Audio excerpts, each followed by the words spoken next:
Good evening, everybody, and welcome to another edition of 108 Stitches Baseball Talk. My name is Scott Morganroth, Motor City Madmouth.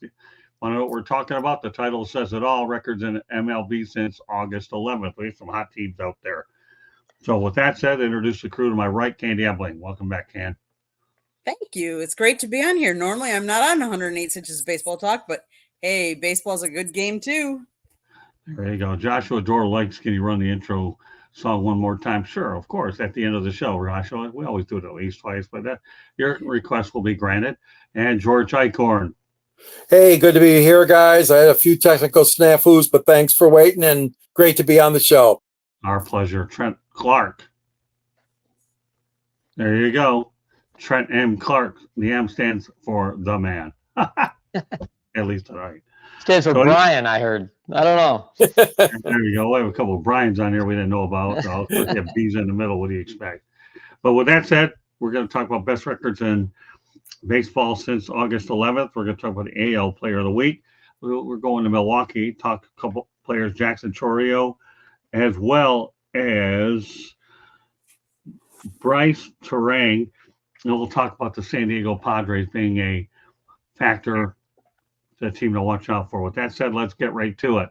The best records in baseball since August 11th. Yes, the man that resides in Detroit, George Eichhorn, they're 22-10 with a 688 winning percentage. Philadelphia Phillies, 21-11, 656. New York Mets, 20-12, 625.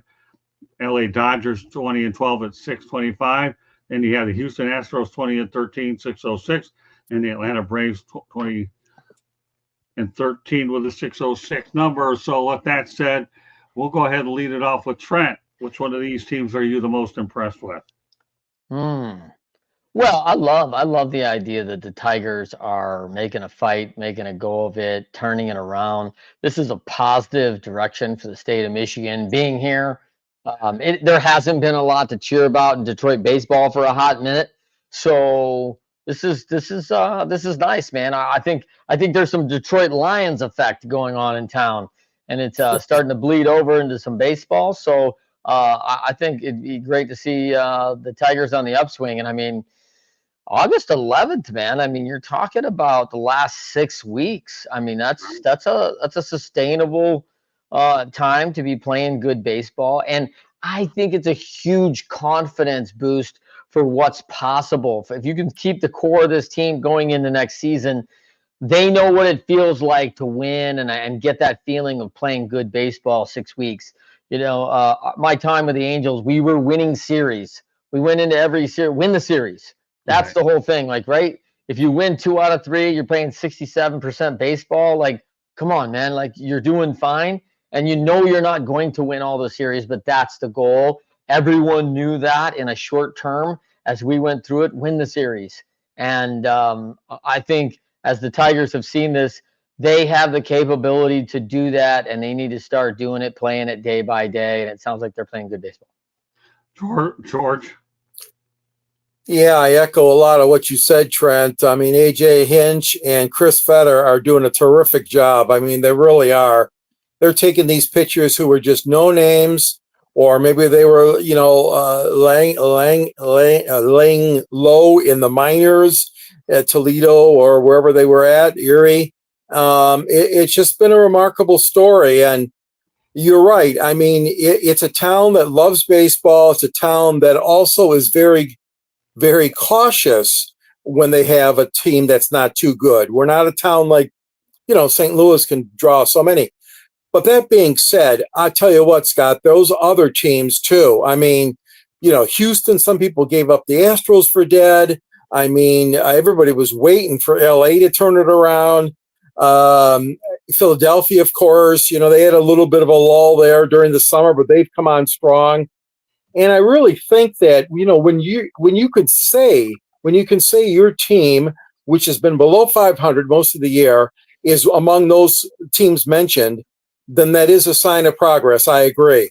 And these young kids are playing like there's no tomorrow. They know each other. They were together in the minors, most of them, some of them not. But I tell you, between a few veterans and most of these young kids, Detroit has really got nothing to be ashamed of.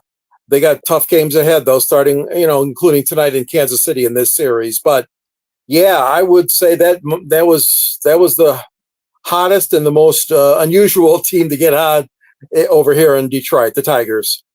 Candy?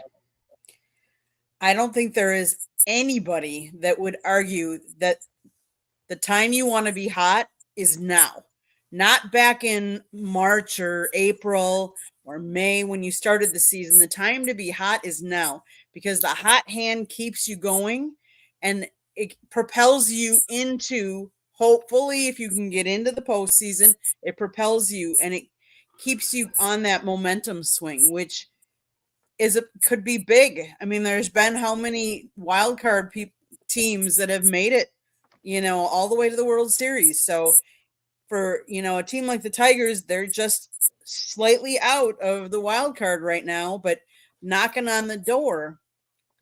You never know. Any of those teams that are knocking on the door that have gotten hot right now are teams to watch out for, because maybe some of the other teams have injuries and stuff like that were on the top, that they haven't been able to sustain things, but it should prove to be an interesting last couple of weeks, last couple of games here down the stretch. All right, back to Trent. Yeah, I think the one thing that sticks out in that list real quick is that minus the Detroit Tigers, everyone else is kind of expected to be on that list, right? Dodgers, Philadelphia, a lot of star power in there, a lot of heavy dollars spent. The Braves were there last year, right there, and they have been every year for the last 4 or 5, including their World Championship there 3 years ago. So, man, I tell you, they're the surprise, right? The rest of that list seems pretty formidable, but I'm right with Candy on this. Like, there is no better time to be playing good baseball than September, other than October. All right, let me add one thing to this whole. Here's the situation. Okay, number one, the Tigers have certainly got hot at the right time, but a lot of them thought that they were sellers at the MLB trade deadline with some of the players that they let go. Little did they know that some of the players that they brought back were closer to the major leagues than one thought. So when you go out there and you trade a guy like Jack Flaherty for prospects who are contributing, you knew Jack Flaherty could be a one and done or a trade deadline. You're trading veterans for long-term assets. So now I think that when you look at the Tigers trade deadline, and you'll be able to really evaluate that at the end of the year as well as into next year, you'll find they didn't do that badly at all. Scott Harris did a remarkable job there in bringing these players in, and we'll see how they all play out. We'll curious to see how. I mean, they traded players to the Texas Rangers. Haven't heard anything from them. Joshua Dorsett, George, did you sell the piano? No. Period. No, the piano took a break. Yeah, the piano took a break. If you want the real answer to that question, I know you guys aren't afraid to FaceTime me, so we'll leave it at that. But not tonight after the show. All right, so we'll continue the Tigers theme a little bit. Talk about the AL Player of the Week, a guy by the name of Kiter Montero, 2-0, 0.64 for the Tigers.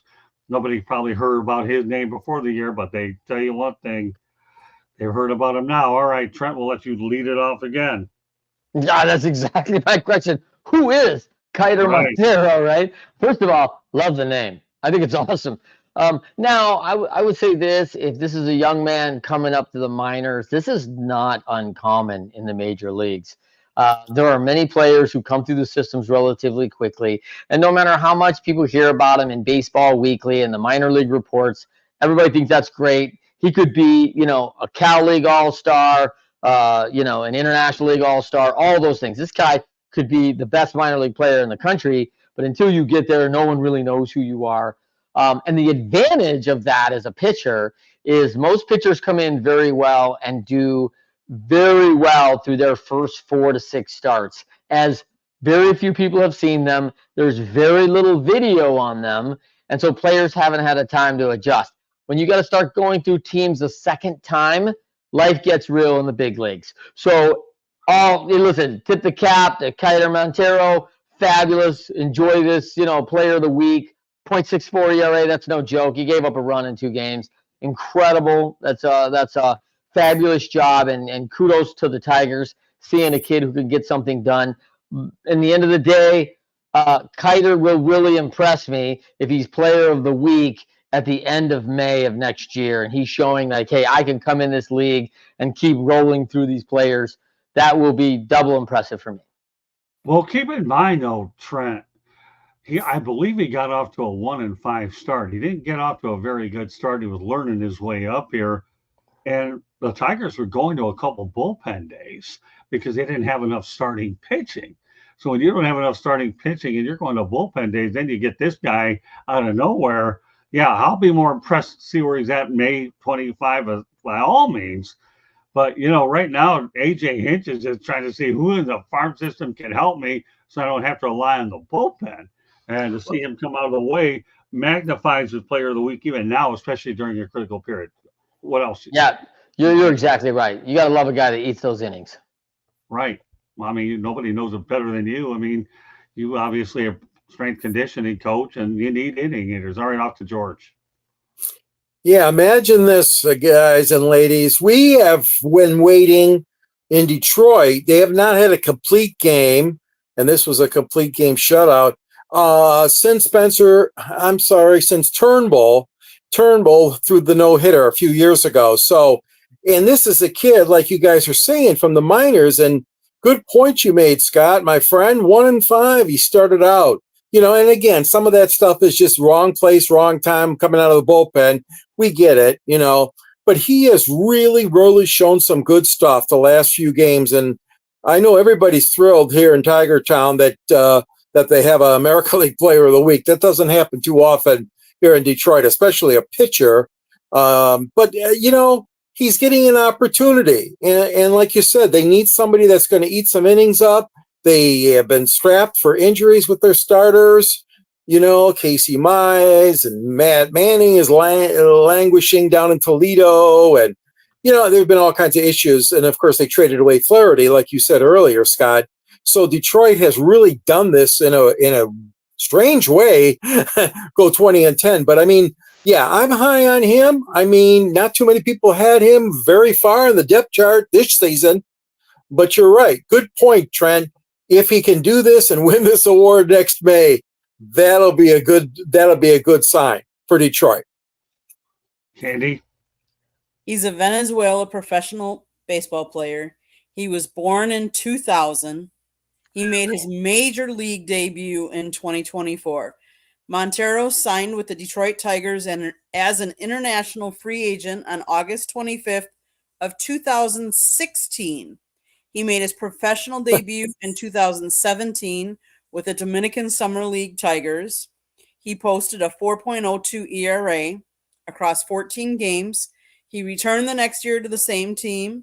In 2019, he split time with the rookie-level Gulf Coast League Tigers and Low-A Connecticut Tigers.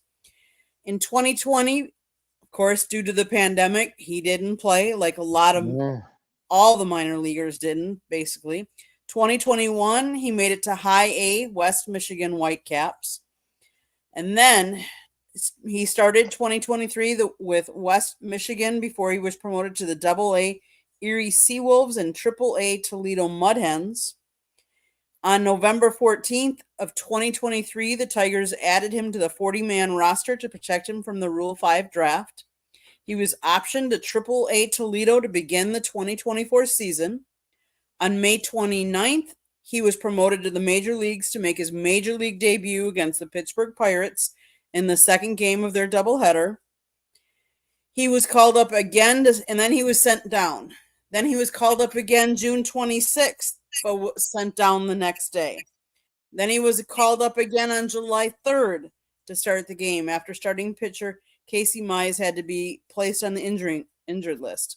And then again on September 10th, he pitched a complete game shutout versus the Colorado Rockies while facing the minimum of 27 batters.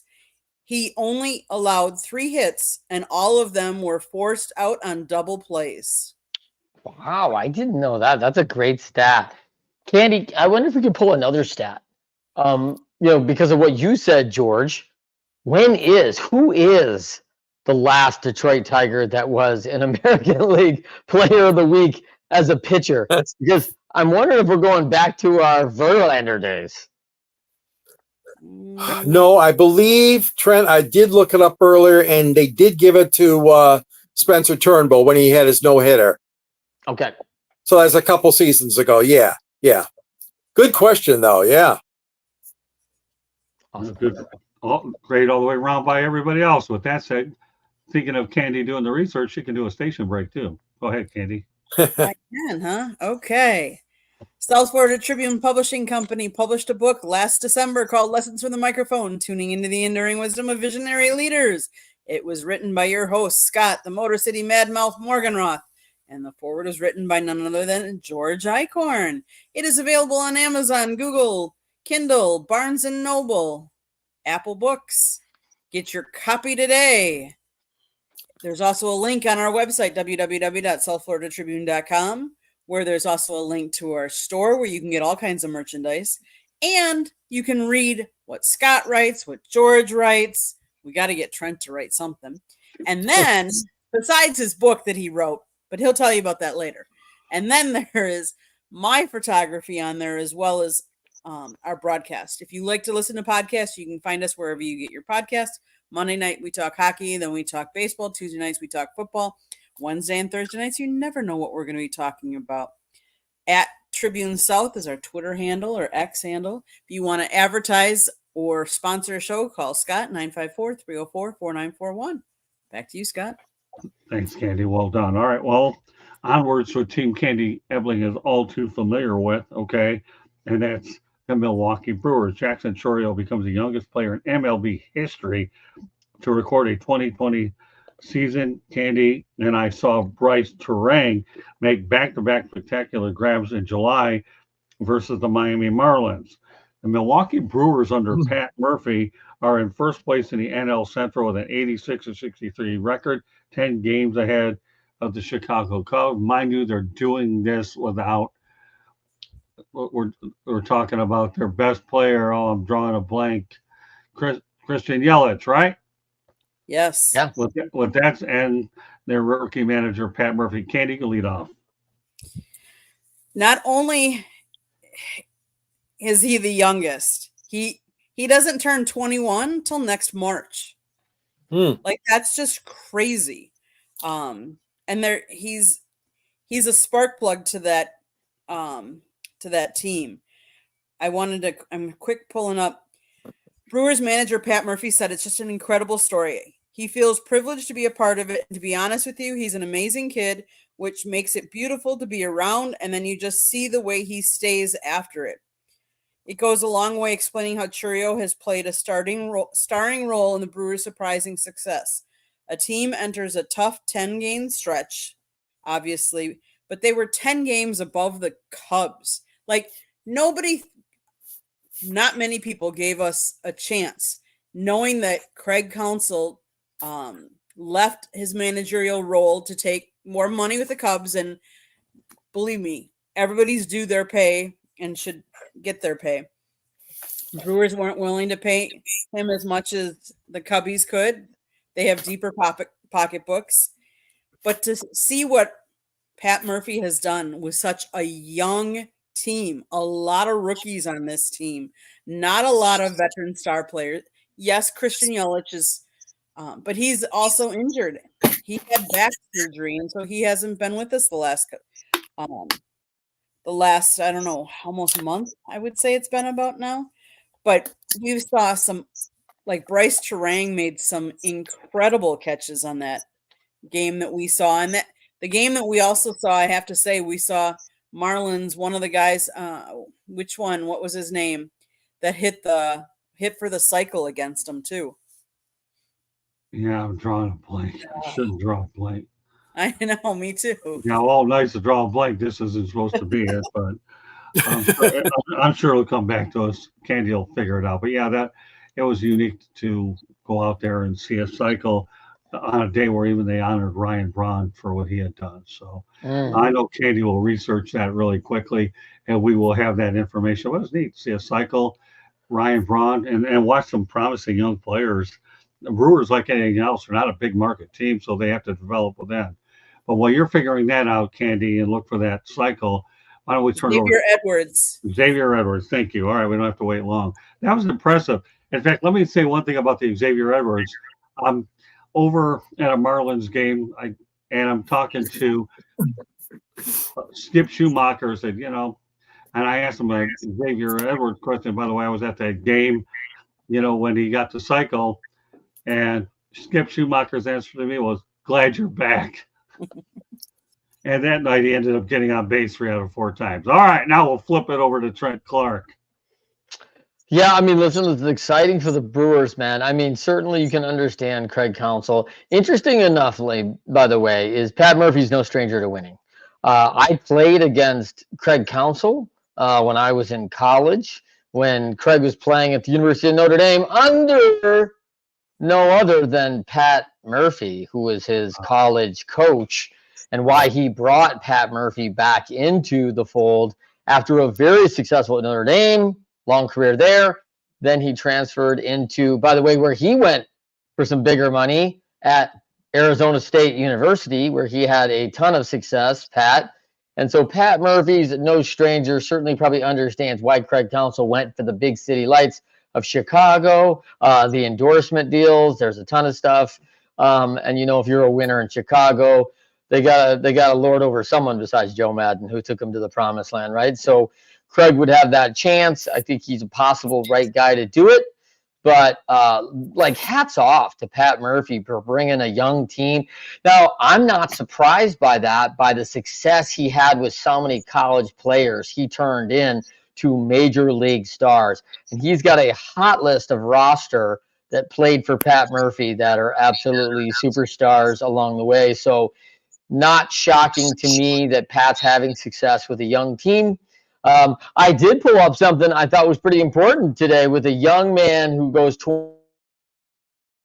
You just went. Go yes. Ahead. On September 16th, 1955, this date in history, 8th inning over the A's of Kansas City in 1955. Get a victory over Chicago 13-7, where infielder Alex George makes his major league debut at Muni Stadium. The 16-year-old shortstop handles 2 chances cleanly and strikes out in his only at-bat in that game.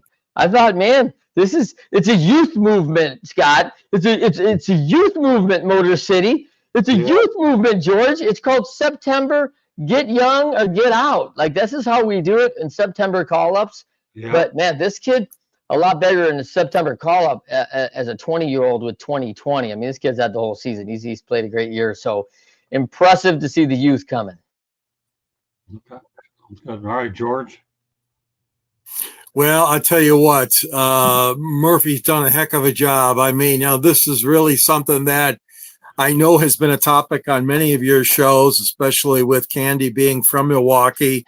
And, the whole thing about upending all the fans and the front office and the players, by taking his show, Counsell taking the show to the Wrigley Field.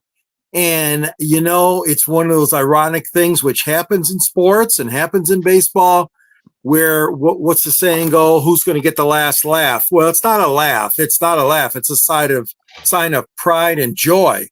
These Brewers are for real, folks. And I know they've come close in the previous half dozen years or so. And Candy, you've been following them much more closely than I. But I mean, this is a great story. It's a great story when you see Pat Murphy, walking out there and talking to his pitchers and making some changes and taking the lineup card out. Here's a guy that, got his chance and is really making the best of it as a skipper. And, the Brewers might not have up and down the best roster, like the Yankees or the Dodgers, but don't count these guys short. I mean, they are playing some really good ball, and it's going to be a fun time in the postseason. The question is always, you got to get through that first round. If you're stuck in that wild card round, which is very short, and then you got the next, you gotta advance. And hopefully the Brewers will give their fans some satisfaction come October.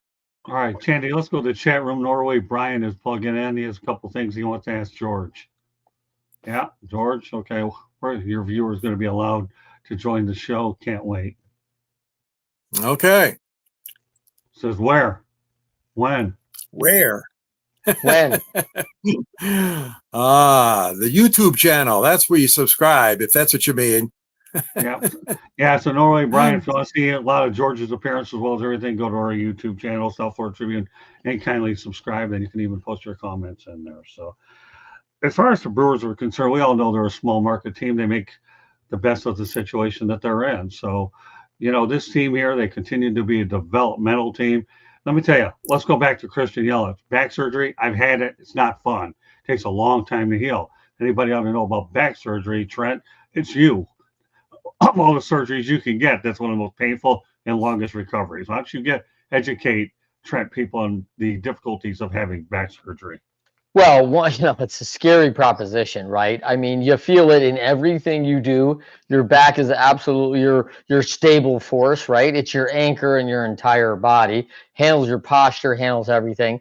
The surgery is extremely dangerous. It's extremely risky, and for a pro athlete who makes his living with putting a lot of torque on his back, this is absolutely terrifying for pro athletes to go through something, especially baseball, that are going through a turning and a lot of twisting sport. I'm sure the football players are feeling the exact same things. There's so much contact, same as hockey.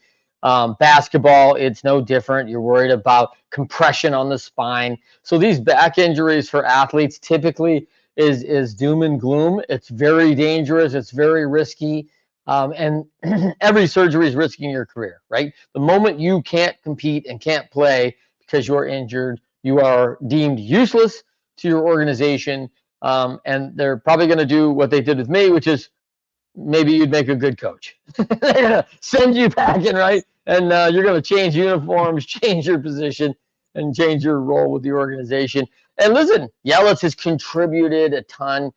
He is a power hitter, man. And I think that is probably more than concerning for a young man like him and the staff. We're trying to bring a guy like that who realizes that not only is his return challenging, but he's returning to a very violent torque to that back, and you just can't rush it. So listen, I hope Christian takes it very slow, takes it methodical, and you know how difficult that is. They all want to be back out on that field, and I don't think Christian Yelich, who's a total competitor, right? Look at his playoff numbers every time he shows up. So like that guy is going to want more than anything to get back by October. And listen, they're going to follow the doctor protocol. So, but that I'm sure he's itching to get out there with his teammates, especially given their success. I've spoken to Christian Yelich, one of the nicest people I've ever spoken to, most level-headed superstar. And when the Marlins traded him to Milwaukee, and they have traded with Milwaukee before, I'll say this about him. I hope he wins a ring at some point. There's no nicer guy, superstar, even keeled than Christian Yelich to do it. Final topic of the night. Then we go to parting shots. Don't count off the San Diego Pod. One last thing. I just want to let everybody know that last week a film debuted, Just a Bit Outside. It is based on the 1982 Milwaukee Brewers trip to the World Series. So nice. There you go. I did not see that one hit my major theater, by the way. Did it go right to streaming, or is it in theaters? It's in theaters. I think it started in Wisconsin, though, so I'm not sure if it's out for everybody yet. What's the name of that movie? Just a Bit Outside. Oh, of course. You know who that's from, right? Oh, yeah. Who is it? Mr. Harry Dalton, right? Yeah. But who's the real man? Who is the Brew Crew guy? Euchre. Bob Uecker. Yes, Bob Uecker, one of the best commentators in sports. Just a bit outside. Yeah. Yes, he's only been doing it for over 50 years. 50 years. For a guy who was a below average player, he's certainly become a above average announcer. If you've ever been to Cooperstown, you have the Ford Frick Award. There's a little setup there that you can go out there and look at them all, and Bob's definitely on that list. All right. Finally, don't count out the San Diego Padres and the National League West, currently sitting at 85 up, 65 down, 3.5 games behind the Dodgers. Bob Melvin decides, let's go to San Francisco. Okay, no problem. Enter Mike Schilt. Okay, and my goodness, the former St. Louis Cardinals manager, who should still be the St. Louis Cardinals manager, ends up going. Life is nice in San Diego, especially when you're winning. But that said, George, what are your thoughts on the Padres? Well, the Padres were built to win. We remember a year or two ago when they were signing all these free agents. They obviously had some money to throw around, but they struggled mightily, especially last year. I think that they are legit contenders. I really do. I like the makeup of that team. They're obviously hungry. They've only been to 2 World Series in their whole existence, I believe. And, that's a beautiful place. It's a beautiful city. And it's the only game in town, obviously, with pro sports. I really do think that they've got some good tools there and some good weapons. It's going to be tough beating the Dodgers with all their money and all their superstars. But if anybody can do it, I think it's going to be San Diego this year. It's going to be fun watching in the playoffs and see how far they can go. But yeah, I'm quite impressed by their comeback and the ball they're playing right now, Scott. Well, add Luis Arias, who was traded in May, and then Tanner Scott at the deadline. All of a sudden, you got a couple of key Marlins players that are playing a role in San Diego, and I'm not going to get into this. There you go. Yep. Absolutely. But they've been playing good baseball for a long, long time, and this is the team that, even though they're not on the best record since August 11th, this is a team that's dangerous, outright dangerous. With that said, I'll go to the right of George over to Trent. Yeah, I think it's they are dangerous, man. I mean, they are a good ball club. They've got a great crowd right now, ready for a winner. I mean, San Diego's ready for a winner. They got a star back in the last month, which is unbelievable, with Tatis Jr. returning. I mean, he's worth the price of admission himself. I love that. And I think, when you're sitting there, they're sitting pretty well. I mean, they are the fourth best team in the National League. I mean, so they're gonna get a wild card, and hopefully. And I mean, we were talking about them, Motor City, like about 3 weeks ago, as the hottest team coming out of the All-Star break. Haven't sustained that level of 65% ball since August 11th, obviously. But, man, they were so hot. They were above 700 ball at that time. And I think everybody cools off. It's a matter, do they have the pitching? Do they have all the components to make a deep run? And I think Candy brought up a great point. I don't know what the stat is, but I think at one point it was like – the wild card was the World Series winner on like 9 of 10 years at one time. It was not a division champion. It was not a league champion that by record winning the league best record. And we've seen that in hockey too, right? The President's Cup or President's Trophy of the best record rarely wins the Stanley Cup. So this is a long road. It's a tough battle. And I think, going to very early in the show where Candy hit on the fact, like, hey man, who plays good ball at the end and really starts putting it all together? And that's why I think a lot of teams, and this is great for all those little league coaches out there, your high school coaches, like, listen, don't sweat over the first 5 games of your high school season. Get your players better. Keep improving them. Work on your fundamentals, because those last 10 games are going to be so important when you're playing 30, 35 games in a high school season, when you're playing little league ball. This is when you really want to be hitting on great fundamental baseball, your team knowing their roles, your best players being healthy and hitting a peak. And when other teams are hurting and losing opportunities, you're exploiting injuries, opportunities all over the place, because you've continued to progress a little bit every week in your season. And some of these good teams who really have great player development, great video review, great coaching around them, they help players get better just a little fractional percent every time out, and that just adds up over 162 games. Well said, but I think the big thing that we have to understand, Bob Melvin thought the Giants' job was better, wanted to go there. He wasn't comfortable managing that roster, and Mike Schilt has done an unbelievable job with it. And again, I understand where you're going, Trent, in terms of development. You are totally accurate there. All right, Candy. So the top three in the National League right now are the Phillies, the Dodgers, and the Brewers. The Padres are right next, but they are 3.5 games behind the Dodgers. They are up on the wild card 3.5. Diamondbacks are next, up only 2 games, and then the Atlanta Braves. Now, the interesting thing, and the reason why I bring that up, is because the Padres are playing the Astros right now, a 3-game series. Right. Then they play the lowly White Sox, a 3-game series, which should be some 3 easy ones to, win. But then they play the Dodgers at the Dodgers for 3 games. And then they go to the Diamondbacks and play another 3 games. So they end the season with 6 tough games that are all in there trying to fight for playoff spots and home field advantage. So it'll be interesting. Yes, the games against the Astros should be pretty winnable, and White Sox for sure. But you never know, because sometimes it's those bottom teams that want to knock those top teams out. So all I'm going to say is, Padres, don't rest on your laurels, because I've seen teams do that too, and they could possibly, you never know. You don't want to get knocked out by somebody that you didn't expect. Keep your foot on the pedal to the metal, I guess is what I'm going to say.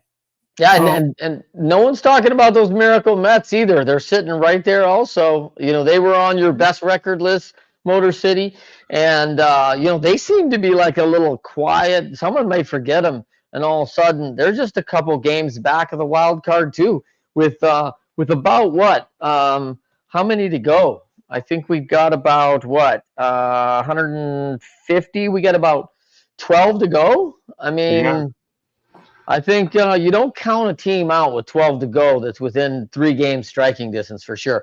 And we all saw the White Sox in 2005. I think they were 7 out with like 10 to go and struck gold and ended up winning a World Series that year. To your point, Trent, the Mets are tied with the Braves, but the Braves beat them in the tiebreaker right now. So yeah, it comes down to these last couple games. You never know. Well, and I think we're all talking, what we suspect, right? Which is Braves Padres. Yeah, Braves Padres. All of a sudden, you have yourself a bad week, and the Mets have a good week. They're going to put some teams in the rearview mirror, and that's going to be. You're going to get into this press where you're like, oh man, there's only 5 to go. Oh man, there's only 3 to go, and yeah, you got to watch out. So, Trent, let me ask you a question. Did you attend the University of Notre Dame? I did not. I played at the University of Toledo. Okay, that's right, University of Toledo. I played against Notre Dame when they were both there, yeah. Okay, so let me ask you a quick question. What were your thoughts when Northern Illinois beat Notre Dame and they collected $1.4 million to do it? Listen, I don't know if my smile could ever actually reach my ears, but I certainly tried it on this one, Scott. And I had permagrin for about a day watching a MAC team go into South Bend and, throw one up at the last second with touchdown Jesus watching. I couldn't, he just signaled the field goal, man. We all knew what was going to happen. Jesus called it. I was super excited for NIU. And listen, if there was not a better moment in sports, the coach in tears in that press conference praising his kids. Man, this is what sports are all about. Like, God bless them. And that's no knock on Notre Dame, man. They recovered. They just put a smackdown on Purdue. They're not a bad team. They had a bad day. And what Candy said, you overlook the White Sox. Don't overlook a MAC school. Toledo goes in and smacks the crap out of people all the time, a.k.a. Mississippi State. I don't know how bad that game got, but last time I looked, Mississippi State was down 21 to Toledo. What'd that end up? Well, that's true. You're right. Don't overlook a MAC game, but I'm going to tell you, Candy and I saw a MAC game that became a smackdown, and I expected the Miami Hurricanes game to be a lot closer than the 62-0 spanking they laid on Ball State. I really did, and to make matters more interesting, Candy and I went out there, had to deal with all these lightning delays. We found ourselves, when did we get there, Candy? This was a long day. Well, the game was supposed to start at 3:30, so we get there hours before that. The game didn't actually officially get underway until after 6 o'clock. So there was a 2.5 hour delay. And it was at first it was going to start, we're going to start at 4:45. And then they start ushering people out, and then lightning is within the area again. So then they had to take everybody back out. And yeah, it didn't officially start till after 6 p.m., which is kind of funny because the week before we actually started at 6 p.m. So, yeah. So we got there at 12 and didn't get home until 11 at night. Go figure. Oh my gosh, that's a long Yeah, that's day. how late it was. All right, George, your thoughts about the Padres. Have I called on everybody on this one? No, I weighed in already on the Padres. All right, everybody all set on the Padres? Yep. Good. Parting shots. George, lead off. Well, my parting shot is going to be about baseball in general. I mean, this is an exciting time of year, and the tough challenge for baseball, sports fans in general, is getting away, if they can, from college and pro football. You're never going to get a total audience that's going to eclipse those two guys, okay? College football and NFL football reign supreme. But what baseball's got to do is something to make it exciting. And that's why I like the expanded wild card round. I like the way they structure the postseason. I do not like them finishing in November. That does stink. I wish this could all get done in October, but based on the current schedule with 162 games and a long, long preseason down in Florida and Arizona, you're not going to see that change anytime soon. Not under this commissioner. So I still love baseball this time of year. My only thing is I wish more people would follow it, as, you know, there's that competition always. And then, of course, you got NBA and NHL training camps right around the corner. But hats off to baseball, some exciting races. We alluded to earlier, teams like Detroit and Minnesota and Seattle contesting for that last wild card spot in the American League. I mean, this is great. It's great to have this kind of excitement, especially in some of the cities like Motown, Motor City, where we have not had it lately. So that's my parting shot, Scott. Okay, Trent, off to you. Parting shot. Well, one, I'm in the camp on the season. I would love to see the playoffs start right near the end of September. For years, and even when I was back in the day, I mean, we're talking about 2000. People were ready to shorten spring training. I mean, spring training was made for teams back in the 50s when men would have to go to work in the offseason. They came back to Florida, to Arizona, to Southern California to get in shape for 8 weeks. Well, now these kids are in fabulous shape as young men. They come ready to go. I mean, they do not need 30 games. There's no way 45, 60 days is needed here.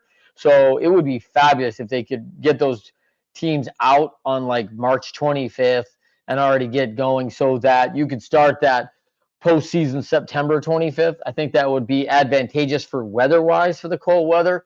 I'd love to see relegation hit Major League Baseball. I love some of these, International League and the International League plus the Pacific Coast League teams. There are some great cities that I would love to see get promoted into the major leagues when these teams can't funnel money to their teams and can't support the local cities. And listen, teams not being able to support the cities typically buy ticket sales, right? It's shown by the butts and seats. So, yeah, I mean, with that, I would love to see that. I think my last parting shot is again on this day, this day in history. I got another good one for you where Chavez Ravine was put into action this day in history in 1957. They carved out the 300 acres for the Dodgers Park this day. And, of course, I will finish with that Toledo Rocket was a 24-point victory over SEC, Mississippi State, in their house. Go Rockets. There you go. Well, that was a Rocket Man type of a parting shot. Good stuff. All right, Candy, what's yours? Back in February of 2014, a stray dog wandered into Brewers spring training in Maryvale, Arizona. Little did the dog know what would happen next in his life. Brewer players, coaches, and staff instantly took to the small dog and he spent nights in all of their homes in Arizona. He was named after Milwaukee baseball legend Hank Aaron. But when spring training ended, the Brewers couldn't leave Hank behind and gave him a spot on their team. He even had his own house at Miller Park, which is now American Family Field. Hank was officially adopted by a family of the chief operating officer of Marty Wonowski. The ballpark pup quickly became a star in the city. He even won Dog of the Year award at the World Dog Awards in 2015. Hank was truly loved by our family, and we are so grateful for the 10 years we had him. Hank seemed to know that he was rescued by the entire Brewers family, and he never met a fan or really any human he didn't love. We are heartbroken as he passed away on Thursday. He helped raise money for the Wisconsin Humane Society. That they even did. I want to say they have a stuffed little Hank in that they put out, and it's just sad. He was such a cute little pup face. I think they even did a bobblehead promotion for him for the Milwaukee Brewers. Like the team adopted him. And they tried to find his owner out in Arizona, and no one ever came forward. So the team adopted him, really. And it was just sad to hear that he had passed away on Thursday. But kudos to my Milwaukee Brewers for having the season that they're having. They're 10 games up in the division, which nobody projected them to be first in that division. So kudos to them. I just hope that they can keep sustaining it. And good luck to them in the playoffs. All right, my parting shot. Mike Trout says he's open to a position change to stay healthy. We'll explore every option. Yeah, you know what? Bryce Harper made one when he went from the outfield, crashing into walls and over at first base. Mike, you're too good to be on the injured list. I hope they find a position for him. The LA Angels are paying him an awful lot of money. He needs to be a contributor. Ron Washington done as good a job as he can with the roster that he has around him. But let's not kid yourself. If you have Mike Trout's bat in that lineup, then they probably win another 5 or 10 games at least. So more power to you, Mike. I hope you are able to find a position and that you're comfortable with and that you're able to play, because baseball needs you in the worst way to be able to market itself. We always talk about baseball and the way they market their superstars. I agree, but you got to make sure your superstars are healthy. So, and Mike Trout means a lot to MLB. All right, with that said, let's go ahead and as we wrap up the show, George, let everybody know how they can get a hold of you.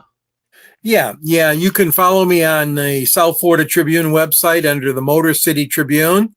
There's a column there from me every once in a while. I enjoy writing. And, there's a link at the end of my column to my book, which is called Detroit Sports Broadcasters on the Air, over my, it would be your right, my left, and on the screen there. And it's a great book filled with sports broadcasting history and unique photographs. I even got a young Scott Morganroth in there with Muhammad Ali and Jimmy Connors. It was just a great, great book for me to write. I love broadcasting.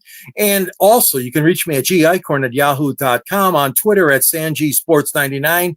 And, of course, follow me on this show, 108 Stitches, as well as Fire Up Florida and the Sports Exchange and Scott's new Motor City show. So looking forward to more action, and great being with all of you tonight, talking our favorite pastime.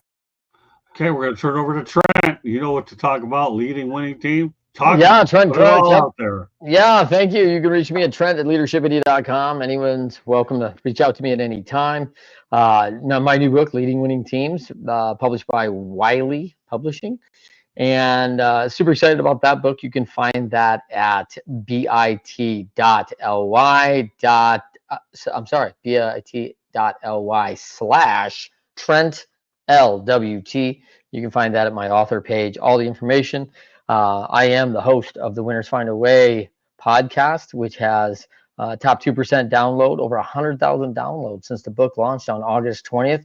So we are on a rocket ship on the way on that podcast. So we hope you'll join us over there. And I am a guest always with the Motor City Mad Mouth on the Sports Exchange, on 108 Stitches, and anywhere the Motor City Mad Mouth needs me. So I am always jumping in, and I'm thrilled to be here with the great George Icorn, and of course Candy, following anything in the world. Candy, who will find a stat for us in the rarest of places. So it's a great show, and I'm thrilled to be a part of it. Well, you know what, Trent? I'm going to tell you, I'm very thrilled to have you part of the network. I always want people in here that certainly enjoy having fun, educate, and you know what? You're one of the best pickups I've had in 2024, and I'm looking forward to a lot of great work with you. So we're just as delighted that you're with us as you are to have us along with you.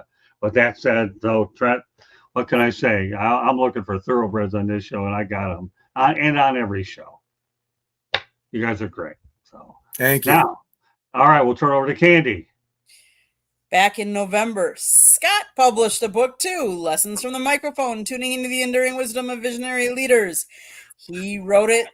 George wrote the foreword. It is available on Amazon, Barnes & Noble, Kindle, Apple, and Google Books. There's a link on our website, and George is holding it up too because he's got a copy. Of course. It is a good read. It talks about Scott's 40 plus years in the media industry and how the media industry has changed. Because life has changed. Everything has changed. So has the media industry. Check out his book. Get a copy today.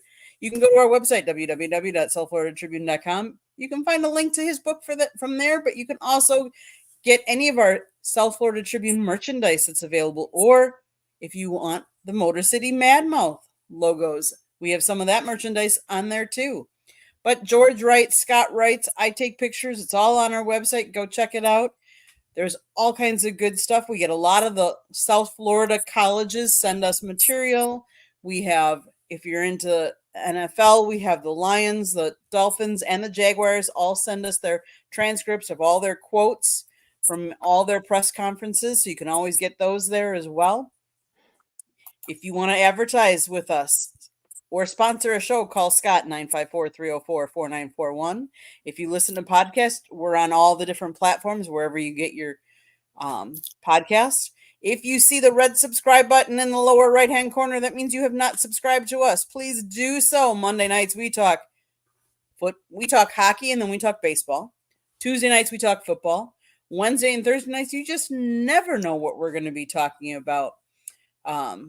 Kneecap, thank you for tuning in. We know you have your own show. We appreciate you tuning in, though, and we appreciate everybody that's tuned in. Joshua and Norway Brian, we appreciate all of the viewers and listeners.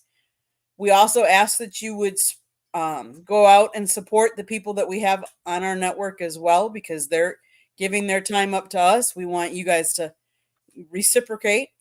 But I think that's pretty much it, Scott. I think I hit it all. Well, you did fine, Katie, as everybody did. Like you said, we appreciate everybody's contribution in the chat room. We'll be back at this again next Monday night with a new episode of 108 Stitches Baseball Talk. So on behalf of George Icorn, Trent M. Clark, and I will say it, who has a book, Leading Winning Teams. And by the way, Candy, you have 3 authors on here as well. I know. George, I'm the odd girl out, I guess. Wow, but you know what? You were a big part of my book. So you went through a lot of it. So I definitely feel you're a huge part. So once again, on behalf of George Icorn, Trent Clark, Candy Emily, my name is Scott Morganroth. Thanking you for joining us on this edition of 108 Stitches Baseball Talk. We will see you next week. Have a great week, everybody, and God bless. Bye now. Hit it out of the park.